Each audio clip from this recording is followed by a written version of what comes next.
Christian from More Than a Cup. Christian, thank you so much for coming on the podcast today. I'm very excited to dive into not only your story, but some of your personal side of things. So thank you.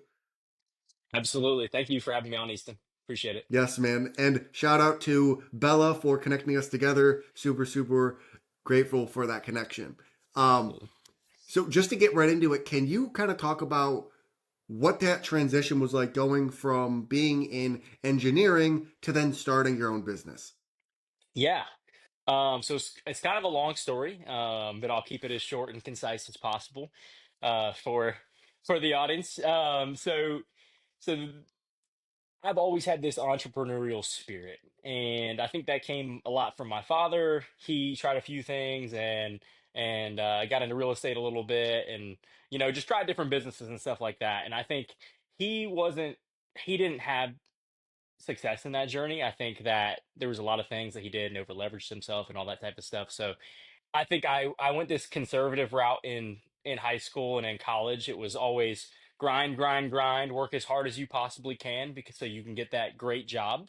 And for me, at one point in my life, it was, hey, I want to be a doctor. At one point in my life, it was, hey, I want to be a biomedical engineer. At one point in my life, my brother did mechanical engineering, and he's like, if I could have gone back, I would have done civil engineering. And I think I kind of just researched it a little bit and said, okay, I see a lot of opportunity in construction, and I see Charlotte as a hub for growth and as a place that is constantly evolving and there's constant construction. And so I kind of just ran with what he would have done in school and it was like, I think I can do this. And that was kind of a mountain for me was getting through the engineering and that was like the next chapter of my life unlocked at that point. So I started with this company and I worked there for 2 years and I got to work on this really cool project. We got to do work with Charlotte Douglas International Airport on their new runway, which was a huge opportunity as the guy who was fresh out of college. Um, but throughout school I was kind of almost forced to drink coffee. I wasn't somebody who would pick up a cup, even probably sophomore year. But as we got into the harder classes and as we had to stay up, I found myself starting to drink the extremely sweet Starbucks double shots that have like 90 grams of sugar in them. But that was kind of my start. I'm like, ooh, you know what? This actually tastes pretty good. And it keeps me awake and keeps me ready to grind out this project. And just kind of throughout the course, through school, I tried different things, slowly worked my way but when I was at this job, I had the opportunity to stay at a Northwood Raven community, which is one of the bigger apartment complex developers here in Charlotte and kind of around across the Carolinas. And in these communities, they have cafes and they have baristas on staff, and you get free drinks free included in your rent. But I started experimenting. I'm like, it's a free drink. Let me go try a cortado. Let me go try a double espresso. Let me see what the flavor profile difference is. And started talking to the baristas and understanding what all these different drinks were. And I really fell in love with the experience that you get in a cafe setting. I came to notice, and again, this is through the job and that I worked with previously, and I took a lot from that. So not knocking at it in any way, but what we would do is for our check-ins with our supervisors, we'd go for a coffee chat, and I would see friends and family, people coming back together over a cup of coffee. And I just started noticing trends with coffee. Coffee is something that brings people together. It's something that conversations happen over, and it's something that even business deals happen over. So I'm like, all right, how can I be a part of this? Um, and we had a similar concept come in to our company, and they provided coffee for us there. And so within the last year that I was there, it was just grinding out as much knowledge as I possibly could about this concept, seeing it all across the United States, and seeing that there's an opportunity here in Charlotte that hasn't really been tapped into. And with all of those components of how it brings people together and how it can be truly a tool rather than just a commodity, being, hopping on that trend and utilizing it as the tool that it is, is kind of what brought me into this space. And why did you decide, or what really attracted you to the mobile part of the coffee business? Yeah, for me it was I'm fresh at this. I know I went on YouTube University for a year and I tried doing my own stuff here at the house, but it's truly a learning curve, going from engineering to coffee. It's Yeah. truly a craft. So for me, it's one, you don't have as much overhead. I mean, you don't have rent to pay. For me, it's if I hire people, it's paying my staff. It's scaling. That's really where the costs come in. But with just doing one car, it's at this point it's a conceptual business, and we'll see if this model is something that is scalable, if this model is something that we can grow from. And at this point, it's like, okay, you give this a year. If it doesn't work in a year, crap, I'm out. However many thousand I put into it, but I don't have a lease that I'm paying down. And it gives you some versatility as far as, hey, I can go to you. You don't have to come to me, and you can even utilize it as a way of marketing, as a way of building a brand, so that at one point, hey, maybe if I do want to start a cafe, which I think is in the game plan, it's like now we're letting people know about our business, out and about. And then whenever we start the cafe, it's like people will already want to come there because they already know the More Than a Cup brand and what it's all about.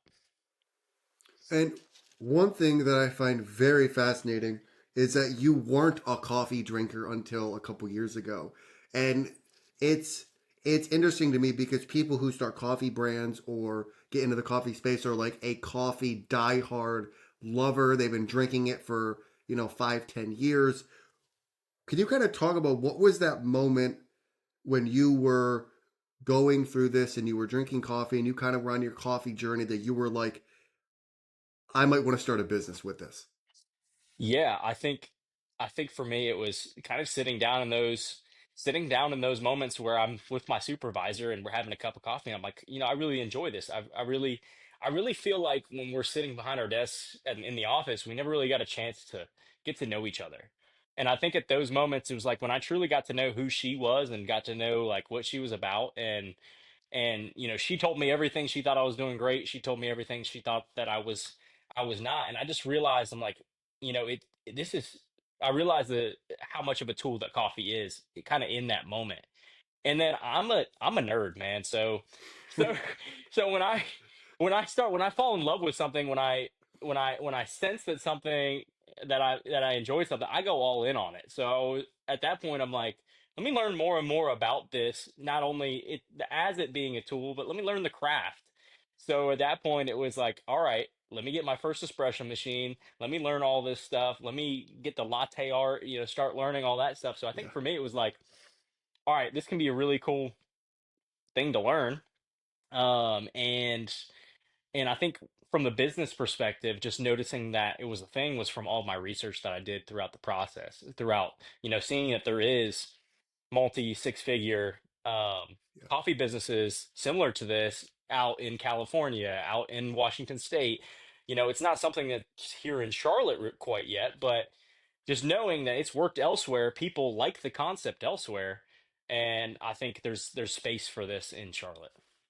I think we see a lot of different mobile businesses popping up now, like mobile charcuterie boards, mobile cupcake carts. Like we see a lot of mobile, and I think, like you said, it's less overhead.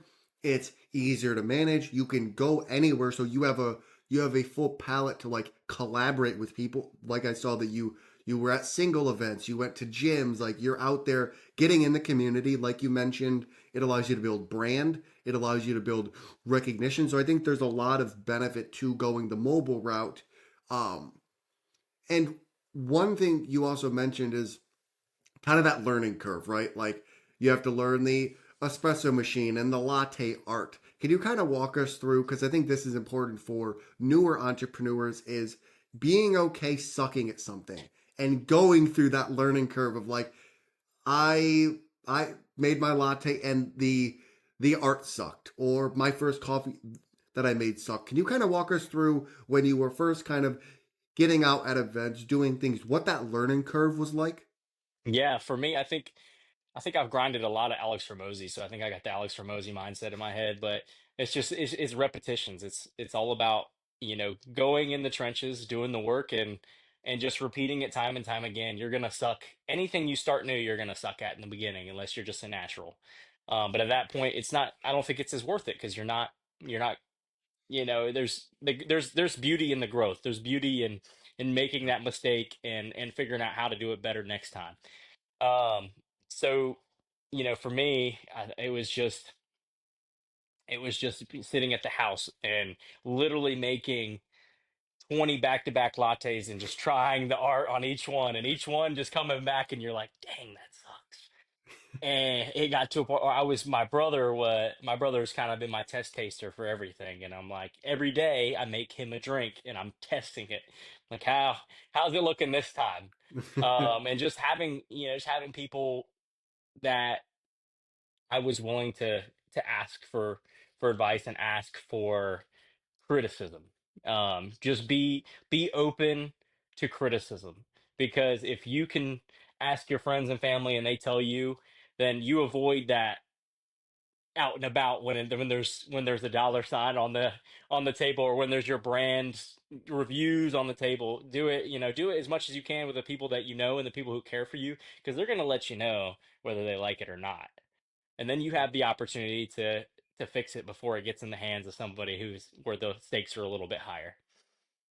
Absolutely. And one thing that you really pride yourself on is creating unforgettable experiences.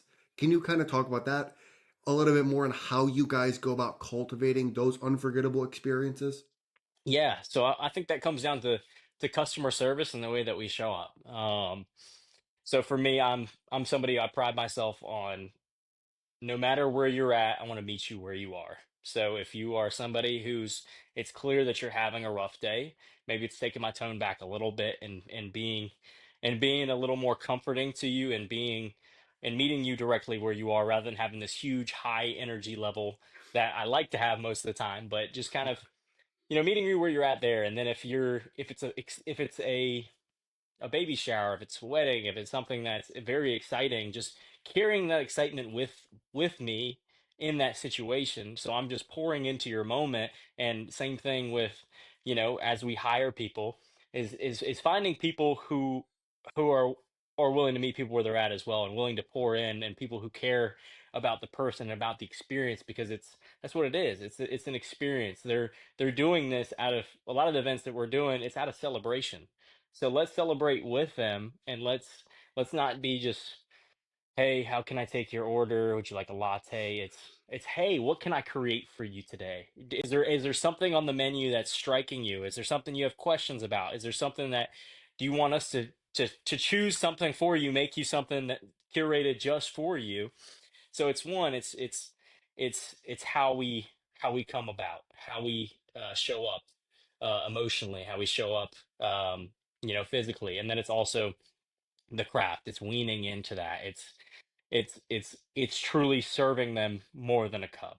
Um, so I would say that's kind of the way that we curate those experiences, is just the energy that we show, and by the craft that we show. And for us too, it's dedication to excellence. So again, if I've got a new barista on staff and their latte arts maybe not there, we're gonna continue to wean that craft and continue to do the reps until we can get it to a point. But I mean, just getting a little bit of somewhat of a canvas on there, people are impressed by. But our goal is to, again, to have that elevated service, and to do things that your Starbucks, your Dunkin' catering's not gonna do. Yeah. And has this desire to be great and bring excellent customer service, or just bring excellence to your life in general, is this something that you were born with? Did you have to cultivate this throughout the years? Did you kind of feel or know that you had this at a young age? Like, what was that kind of like just this desire to want to be great? Yeah, I think it comes with multiple different things. I think for me, I think it kind of came from a scarcity standpoint early on in my life. And it kind of has evolved from scarcity to my cup is overflowing, let's, pour this out and continue to grow and continue to elevate. But kind of at a young age. So my dad lost his job in the financial crisis. He had a business as well, and he had several properties. I forget what the number was, but I think it was almost 20, 30 properties, Wow. and some of them he was able to sell, some of them he wasn't. And they either got foreclosed upon or he sold them way under market value that he thought he was going to sell them at. And he lost everything. So I think just seeing the way that my mom kind of reacted in the moment and the way that he was able to then come back from that, really was where that pursuit of excellence came from. Because I saw with my mom is like, all right, she was really struggling. She had to take care of all of us because my dad was, downhill there, who wasn't paying child support. He didn't have the ability to. So I just saw how she just continued to grind it out, worked multiple jobs, did what she needed to do, and then how she created this nice life for us still out of that moment. Like there was never a point where, I felt like we were fighting for something to eat. We were, really struggling. On my dad's side, I saw that. I mean, we would, instead of, when they got divorced, we'd see him on the weekends, and there was a point where we were, somebody by the grace of God, gave him a home to park at, but there was, this house was absolutely disgusting on the inside. They were looking to flip it, and they told my dad, they're like, "Hey, if you can, as you get your footing, if you can flip this house for us, we'll allow you to stay there." Um, so whenever we went to my dad's on the weekend, we would be pitching a tent in the backyard, and we'd be sleeping out in the backyard in a very sketchy neighborhood. And the only thing, we had a fence around us, and that was kind of our safety net. But this house had a whole blast hole in the side of the house from something exploding. I don't remember if it was a washer machine or what it was, but and then on the inside, just caked with dirt and cockroaches running around. Like it was definitely humbling. um so I would say just seeing that, and seeing kind of the opposite of where my dad was and where my mom was trying to head, and the work ethic of her. And then seeing my dad going from that point to now, now he's 20 years later, I feel like he's relatively recovered. It was definitely a time period, but just showing me that there's an ability to do that. And then on top of that, I think just as I continue to work hard, I think there was mentors in my life, whether teachers or whether coaches, that saw that within me and continue to pour into me when maybe I didn't believe in myself. And with that motivation, them saying, "Hey, I think you're better than this." It was me within myself saying, "Oh, I think I can do this. I think I can because that person mentioned it to me." And I think that's just kind of where that commitment to excellence has came from. It's just what people saw in me that I didn't see in myself. And you briefly talked about it a little bit during that story. Thank you so much for sharing that with us. Yeah, thank you. Can you kind of talk about how your parents' divorce ended up shaping your life into where you are now today? Yeah.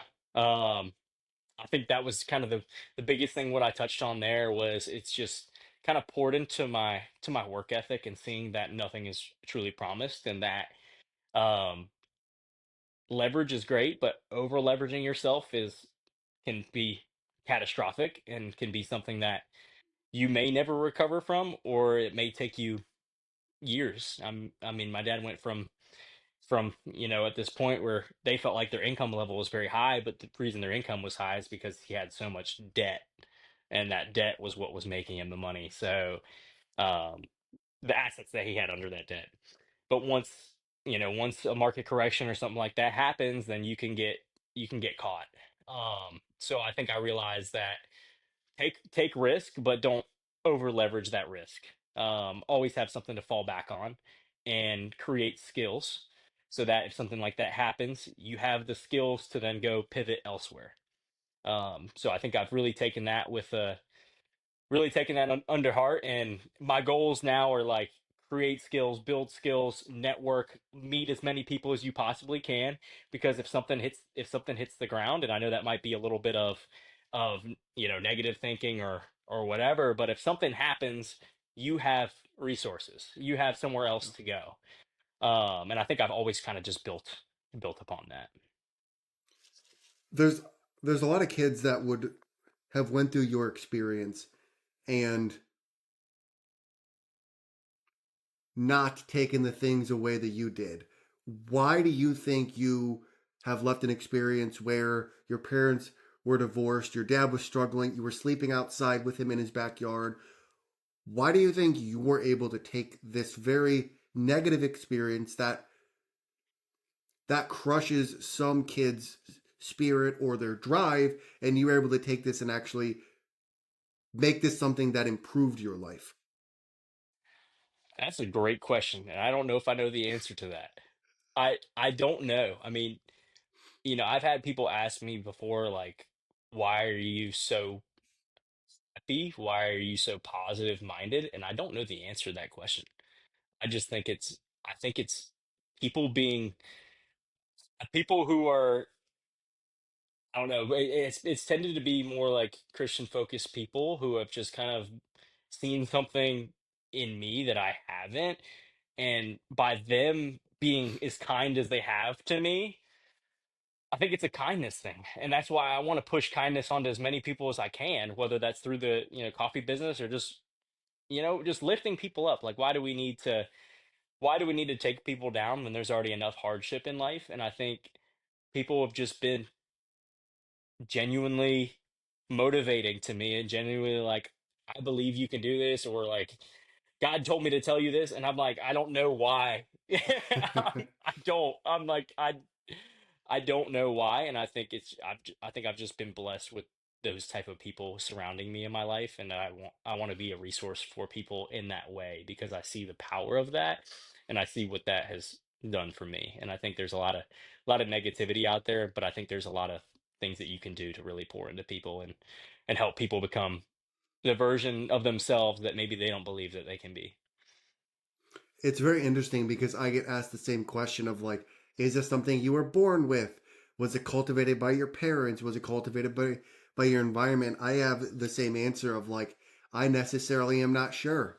Because like, are we born, like, are some people born with this desire to be great and some people aren't? Is it something that you cultivate personally through your endeavors? So it's a very interesting perspective, and I always love to see people that have been through hard things that would have crushed others, but actually use that to be more kind and achieve more than what they saw that negative situation um, in their life. So it is very very fascinating. Absolutely. Yeah, and I want to touch on that too because Yeah, I think my dad was a role model with that as well because even more so than me. I mean, I was just the byproduct. Like, I mean, he was the one who was truly going through it.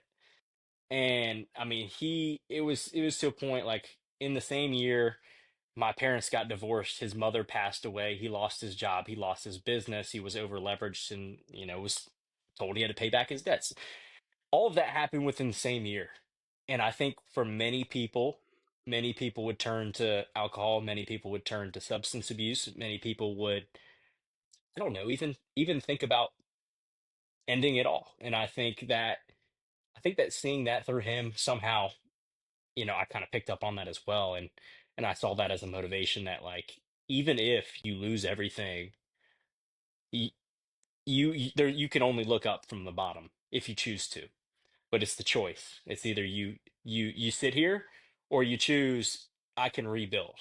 And I think he chose that he could rebuild and he could, build something new for himself, and he found people through business groups, and he found people through men's groups, and he found people that could support him. And I think for, similar sense to him, tell him, pour into him and say, hey Tim, I think you're worth more than you think you are.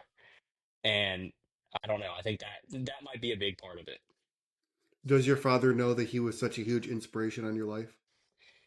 He does now. We had that conversation, several months ago, and it was definitely an emotional conversation because there was a part of me that was, I never want to be like you aspect because of all the pain and all the stuff that was there. And then there was an aspect of, you know, what happened from you for you to go from there to where you're at now. That's an inspiration. So there was, two sides of it. I mean, there's definitely like a lot of things that he did that I wouldn't, and there's a lot of things that he did that were that. uplifted me to the point where I was today. If nothing happened with him in the financial crisis, I don't know where I would be today. To be honest, I don't know. I think I would be a very different Christian Pfeiffer than I am today. What was that process like going through forgiving your father and bringing up the courage to forgive him, either internally and in person? Can you kind of walk us through what that mindset was like when it comes to forgiving a parent that you think just just didn't do their best job? Yeah. Um, it was definitely a difficult conversation because I think it was I created a story that kind of shaped me for where I was, and I think that was one of the big things I had to let go of before I started this business because I always went the safe path. And I always went the safe path because I didn't want to end up in the situation that he ended up in. And I didn't want to put my future family and future kids in that situation. So I think it was just kind of all this pent up emotion, all this pent up anger, all this pent up frustration. And it came down to a situation where, he made a decision that none of us agreed with. He made a decision to leave a job based off of political status in a point where he had no other job lined up for him, and he had really nowhere else to turn to, or to the point where we thought we were going to have to front him money. And as a kid, I was somebody who every time I received $20, I was paying that $20 to him to cover his gas money. And so for me, there was this this knife that was hanging in my chest, and I felt like that knife came back, or was going to come back, because he didn't have anything to do, and we thought we were going to have to start fronting him money again, and none of us had the ability to do that. So I think in that situation, it was just, hey dad, I think you're doing you're doing something again. I think you're doing something again that none of us would want to do. And I think that there's something about this that I don't understand what you're doing, but I want to forgive you for everything that you've done in the past, because I'm moving on. Whether you choose this route or not, I'm not going to be able to support you financially. I hope you figure it out. But I'm moving on, and I'm letting go of that story that I need this security net, I need this safety net, and I can't build the life that I want for myself. I need to go work for somebody. Um, and I think it was just in the moment, it was just like, you know what? It's time to move. It's time to go. I'd already set my mind on this business. There was already a date that literally, I didn't even bring that up. Like, there's a date that literally pops up on my calendar. Um, and I think that was just an act of God. It was just like, you're putting in your month notice in this date, and you're starting this business. And in this whole process, my dad's leaving this job for no reason, and I'm like, well, I got to do it now, because if not, when? Um, and it wouldn't lead me to success in this business if I held on to that. Thank you for sharing that, Christian. I I appreciate you giving us an insight into a lot of your personal experiences, your personal struggles, how you work through them. So just thank you so much for being open enough to to share that. Absolutely. So those are the questions I have for you. How can people find you, and what is one thing you want to leave people with?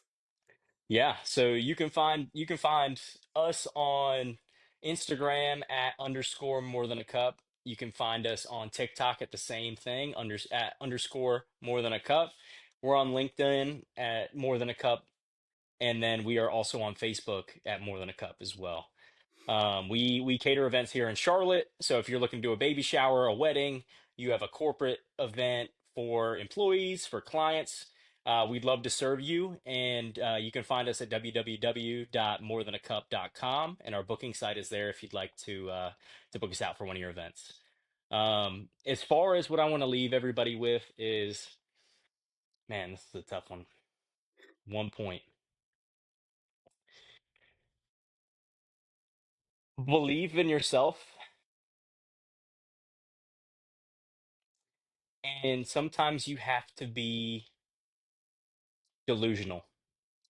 Sometimes you have to be delusional and believe in yourself Try to believe in yourself even when you don't, whether you got to write it down a million times saying I believe in myself, whether you have to grind out as much YouTube as you possibly can until your mind shifts into you believing in yourself by you following people, listening to videos of people who are building these lives that you want to create.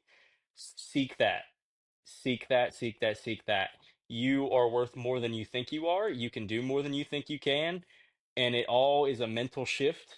And whatever that you can possibly do to create that mental shift, I advocate it for you because it will absolutely change your life. And at that point, it's where can you not go? You move as far as your mental capacity allows you to move, and your mental status allows you to move.